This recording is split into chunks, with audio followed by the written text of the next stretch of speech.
ഇന്ന് ഞായറാഴ്ച ആയിട്ട് രാവിലത്തെ പണി ഇതായിരുന്നേ. അവളുടെ ടോട്ടുവിൻ്റെ കാല് പോയായിരുന്നു. അപ്പോൾ ഒന്ന് വേഗം തുന്നിക്കൊടുക്കണമെന്ന് പറഞ്ഞ് ഞാനൊരു സൂചിയും നൂലും വീട്ടിൽ നിന്ന് എടുത്തുകൊണ്ട് വന്നിട്ടുണ്ടായിരുന്നു. എന്തെങ്കിലും കീറിപ്പോയാൽ തുന്നാൻ വേണ്ടി. അപ്പോഴാണ് താഴ്ത്തുനിന്ന് വിളി, ഡാഡിയും അമ്മയും വന്നിട്ടുണ്ട്, വേഗം വായുവെന്നും പറഞ്ഞുകൊണ്ട്. ഇന്ന് അവർ വരുമെന്ന് പറഞ്ഞിട്ടുണ്ടായി. ഇന്ന് ഒന്നും വെച്ചിട്ടുമില്ല. മസാല ദോശ വാങ്ങിക്കൊണ്ട് വന്നിട്ടുണ്ടായിരുന്നു. ഇതൊരു കാളാഞ്ചി. മീൻ കണ്ടില്ലെന്ന് പറയരുത്, ഫ്രഷ് കാളാഞ്ചി പിടക്കണതായിരുന്നേ. പിന്നെ ഈ നാഗവല്ലി പാത്രത്തിൻ്റെ ഉള്ളിൽ നിന്ന് കുറേ സാധനങ്ങൾ എടുത്തുകൊണ്ട് വന്നേനെ. ഇത് വേറെ ഒന്നുമല്ല, നമ്മുടെ ചേച്ചി വന്ന വഴി മാലിയങ്കരയിലാണ് വീട്. അപ്പോൾ ചേച്ചി കൊടുത്തു വിട്ട സാധനങ്ങളാണ്.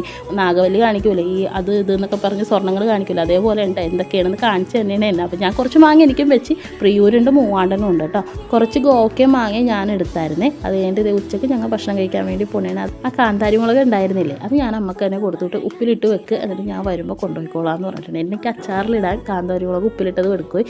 അപ്പോൾ അതിന് വേണ്ടിയാണ്. അത് കഴിച്ച് കഴിഞ്ഞ് അമ്മയൊക്കെയും വീട്ടിലോട്ട് പോയി. ഞാൻ സ്റ്റെയർ കയറി ഇങ്ങോട്ട് വന്നപ്പോൾ അനുവെന്നും പറഞ്ഞൊരു വിളി ചെന്നപ്പോൾ അതേ ചക്ക. അമ്മയ്ക്ക് ഇപ്പം തന്നെ പോകുമെന്ന് അറിഞ്ഞില്ലായിരുന്നെന്ന്. അപ്പോൾ തന്നെയാണ് എനിക്ക് കൊണ്ടുവന്ന് തന്നത് കേട്ടോ. വിയറ്റ്നാം വേറിലായിരുന്നു, നല്ല മധുരം ഉണ്ടായേ.